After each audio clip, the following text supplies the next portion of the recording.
ಪೂರ್ವದಲ್ಲಿ ನೈಮಿಷಾರಣ್ಯ ವಾಸಿಗಳಾಗಿದ್ದ ಶೌನಕಾದಿ ಮಹಾಮುನಿಗಳು ತಮ್ಮಲ್ಲಿಗೆ ಅತಿಥಿಗಳಾಗಿ ಆಗಮಿಸಿದ್ದ ಸೂತ ಪುರಾಣಿಕರನ್ನು ಕುರಿತು ಮಹಾತ್ಮ ಸ್ತ್ರೀಯರು ಯಾವ ವ್ರತವನ್ನು ಆಚರಿಸಿದರೆ ತಾವು ದೀರ್ಘ ಸುಮಂಗಲಿಯೂ ಸುಖ ಸಂಪದವುಳ್ಳವರು ಪತಿ ಸುಖವುಳ್ಳವರು ಆಗುವರು, ಅಂತಹ ಉತ್ತಮವಾದ ವ್ರತವೊಂದನ್ನು ನಮಗೆ ತಿಳಿಸಬೇಕೆಂದು ಪ್ರಾರ್ಥಿಸಿದರು. ಆಗ ಸೂತ ಮಹಾಮುನಿಗಳು ಶೌನಕಾದಿಗಳನ್ನು ಕುರಿತು ಹೀಗೆ ಹೇಳಿದರು: ಮುನಿಶ್ರೇಷ್ಠರುಗಳೇ, ನಿಮ್ಮ ಅಭಿಲಾಷೆ ಲೋಕಕ್ಕೆ, ಅದರಲ್ಲಿಯೂ ಸ್ತ್ರೀಯರಿಗೆ ಹಿತಕರವೂ ಶ್ರೇಯಸ್ಕರವೂ ಆಗಿರುವುದು. ಆದುದರಿಂದ ಪರಮೋತ್ತಮವಾದ ಒಂದು ವ್ರತವನ್ನು ನಿಮಗೆ ಹೇಳುವೆನು. ಅದನ್ನು ಆಷಾಢ ಮಾಸ ಕೃಷ್ಣ ಪಕ್ಷದ ಅಮಾವಾಸ್ಯೆಯಂದು ಆಚರಿಸಬೇಕು. ಆ ವ್ರತದ ಹೆಸರು ಭೀಮನ ಅಮಾವಾಸ್ಯೆ ಅಥವಾ ಭೀಮೇಶ್ವರ ವ್ರತ.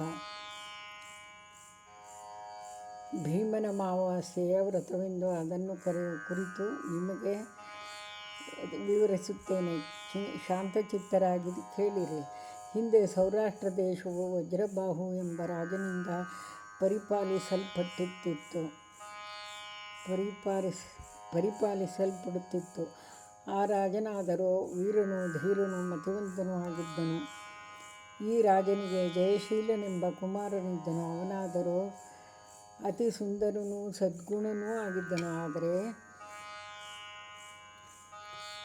ಕಾಲವಶದಿಂದ ಆ ಕುಮಾರನು ಯುವಕನಾಗಿರುವಾಗಲೇ ಮರಣವನ್ನು ಹೊಂದಲು ವಜ್ರಬಾಹುವಿಗೆ ಆಘಾತವಾದಂತಾಯಿತು. ಕುಮಾರನ ಮರಣದಿಂದಾಗಿ ತನಗೂ ತನ್ನ ಪಿತೃಗಳಿಗೂ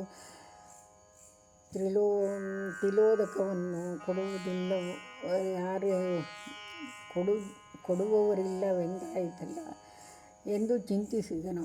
ಹೀಗಿರುವಲ್ಲಿ ಅವನಿಗೊಂದು ವಿಚಾರವು ಹೊಳೆಯಿತು.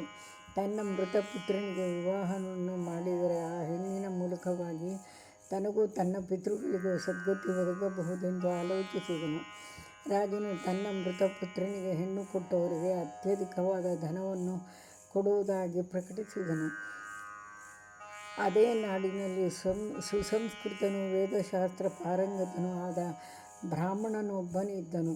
ಅವನಾದರೋ ಕರ್ಮವಶದಿಂದ ದಟ್ಟ ದರಿದ್ರನಾಗಿದ್ದನು. ಆದರೆ ಅವನ ಭಾಗ್ಯಕ್ಕೆ ಸುಶೀಲೆಯಾದ ತನ್ನ ಕುವರಿಯರಲ್ಲಿ ಒಬ್ಬಳನ್ನು ಹಣದಾಸೆಯಿಂದಾಗಿ ಮೃತ ರಾಜಕುಮಾರನಿಗೆ ಧಾರೆ ಎರೆದು ಕೊಟ್ಟನು. ಇದರಿಂದ ರಾಜನ ಇಷ್ಟಾರ್ಥವು ಈಡೇರಿತು. ವಿವಾಹ ನಂತರದಲ್ಲಿ ರಾಜನು ರಾಜಕುಮಾರನ ಶವವನ್ನು ಸ್ಮಶಾನಕ್ಕೆ ಸಾಗಿಸಿ ಅಲ್ಲಿ ಚಿತೆಯನ್ನು ಏರ್ಪಡಿಸಿದನು. ತನ್ನ ಸೊಸೆಯನ್ನು ಕರೆದು ಚಿತೆಗೆ ಬೆಂಕಿಯನ್ನು ಇಡುವಂತೆ ಹೇಳಿದನು.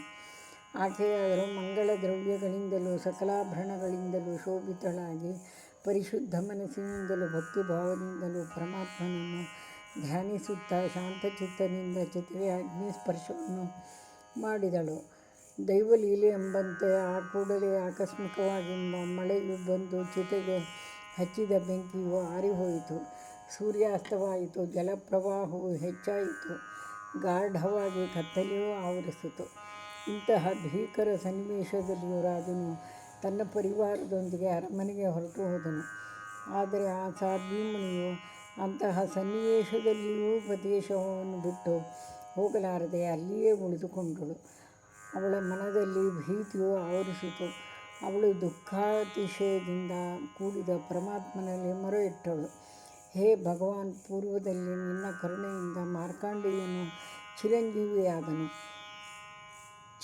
ಚ್ಯವನನು ದೀರ್ಘವಾದ ಆಯುಷ್ಯವನ್ನು ಪಡೆದನು. ಅಗ್ನಿ ಮನ್ಮಥರು ಪುನರ್ಜೀವವನ್ನು ಪಡೆದರು.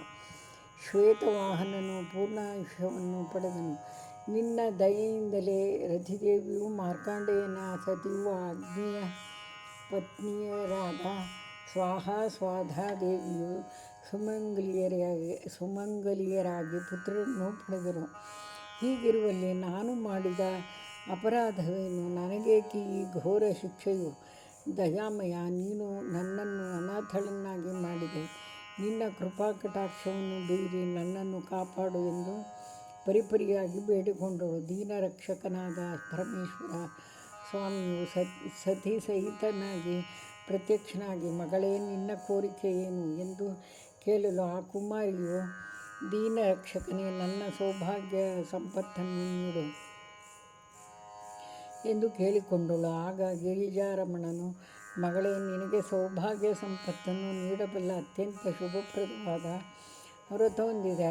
ನಾನು ನಿನಗೆ ಅದನ್ನು ಹೇಳುವೆನು. ಆಷಾಢ ಮಾಸದಲ್ಲಿ ಕೃಷ್ಣ ಪಕ್ಷದ ಅಮಾವಾಸ್ಯೆಯ ದಿನದಲ್ಲಿ ಮಂಗಲ ಸ್ನಾನ ಮಾಡಿ ಭಕ್ತಿಭಾವದಿಂದ ಕೂಡಿ ಪೂಜಾ ಸ್ಥಳವನ್ನು ಶುದ್ಧಿ ಮಾಡಿ ಪಂಚವರ್ಣ ರಂಗೋಲಿಯನ್ನಿಟ್ಟು ಅಲಂಕರಿಸಬೇಕು. ಶುದ್ಧವಾದ ಅಕ್ಕಿಯ ರಾಶಿಯನ್ನು ಹಾಕಿ ಅದರ ಮೇಲೆ ತುಪ್ಪದಿಂದ ಉರಿಯುವ ದೀಪಸ್ತಂಭವನ್ನು ಇರಿಸಿ ಅದರಲ್ಲಿ ನನ್ನನ್ನು ಆವಾಹನೆ ಮಾಡಬೇಕು.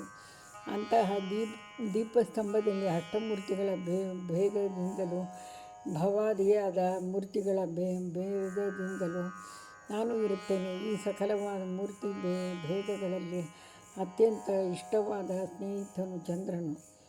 ಒಬ್ಬನು ಜ್ಯೋತಿರ್ಮಯನಾದ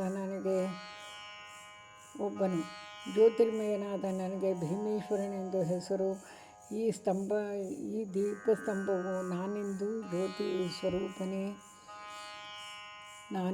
ಜ್ಯೋತಿ ಸ್ವರೂಪನೇ, ಚಂದ್ರನೆಂದು ನನ್ನನ್ನು ಮಹಾಲಿಂಗ ಸ್ವರೂಪನೆಂದು ತಿಳಿದು ಭಯಭಕ್ತಿಯಿಂದ ಆರಾಧನೆ ಮಾಡೆಂದು ಹೇಳಿ ಅನಂತರ ಪೂಜಾಕ್ರಮವನ್ನು ಹೇಳಲು ಉಪಕ್ರಮಿಸಿದನು. ಈ ವ್ರತವನ್ನು ಮಾಡತಕ್ಕವರು ಮೊದಲನೆಯ ವರ್ಷ 100, ಎರಡನೆಯ ವರ್ಷ 200, ಹೀಗೆ 9 ವರ್ಷಗಳವರೆಗೆ ವೃದ್ಧಿ ಕ್ರಮದಿಂದ ಕಡುಬನ್ನು ಮಾಡಿ ನೈವೇದ್ಯವನ್ನು ಮಾಡಬೇಕು. ಅಕ್ಕಿಯ ಹಿಟ್ಟಿನಿಂದಲೂ ಮಾಡಬಹುದು. ಗಂಧ ಪುಷ್ಪ ಧೂಪಗಳಿಂದ ನನ್ನನ್ನು ಪೂಜಿಸಿ ನೈವೇದ್ಯವನ್ನು ಮಾಡಿದ ನಂತರ ಮೊದಲನೇ ವರ್ಷ 10, ಎರಡನೆಯ ವರ್ಷ 20, ಹೀಗೆ 9 ವರ್ಷಗಳ ಪರ್ಯಂತವೂ ಹೆಚ್ಚಿಸುತ್ತಾ ಬ್ರಾಹ್ಮಣರಿಗೆ ದಾನ ಕೊಡಬೇಕು. ನೀನು ಭಕ್ತಿಭಾವದಿಂದ ಈ ರೀತಿ ಮಾಡಿದರೆ ನಿನ್ನ ಪತಿಯು ಸಜೀವಿಯಾಗಿ ಮೇಲಕ್ಕೇಳುವನು, ಇದರಲ್ಲಿ ಯಾವ ಸಂಶಯವೂ ಇಲ್ಲ ಎಂದು ಹೇಳಿ ಮಾಯವಾದನು.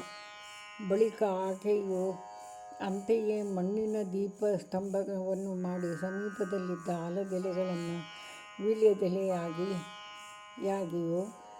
ಅದರ ಕಾಯಿಗಳನ್ನು ಅಡಿಕೆಯಾಗಿಯೂ ಮಾಡಿಕೊಂಡು ಅಲ್ಲಿದ್ದ ಗರಿಕೆ ಹುಲ್ಲನ್ನು ಹೂಗಳೆಂದು ಭಾವಿಸಿಕೊಂಡು ಮಣ್ಣಿನಿಂದಲೇ ಕಡುಬುಗಳನ್ನು ಮಾಡಿ ಧೂಪದೀಪಾದಿಗಳನ್ನು ಮನಸ್ಸಿನಲ್ಲಿಯೇ ಸ್ಮರಿಸಿ ಭಕ್ತಿಯಿಂದ ಪೂಜೆಯನ್ನು ಮಾಡಿದಳು.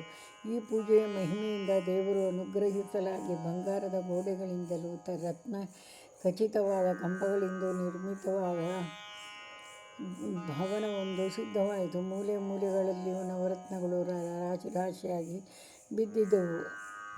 ಚಿತೆಯು ರತ್ನದ ಮಂಚದಂತೆ ಹೊಳೆಯುತ್ತಿತ್ತು. ರಾಜಕುಮಾರನು ಜೀವವನ್ನು ಹೊಂದಿದನು. ಚತುರಂಗ ಬಲವು ಅಲ್ಲಿ ನಿಂತಿತು. ಈ ರೀತಿಯಾಗಿ ತನ್ನ ಸ್ಥಿತಿಯು ಮಾರ್ಪಡಲು ತಾನು ಆಶ್ಚರ್ಯಭರಿತಳಾದಳು.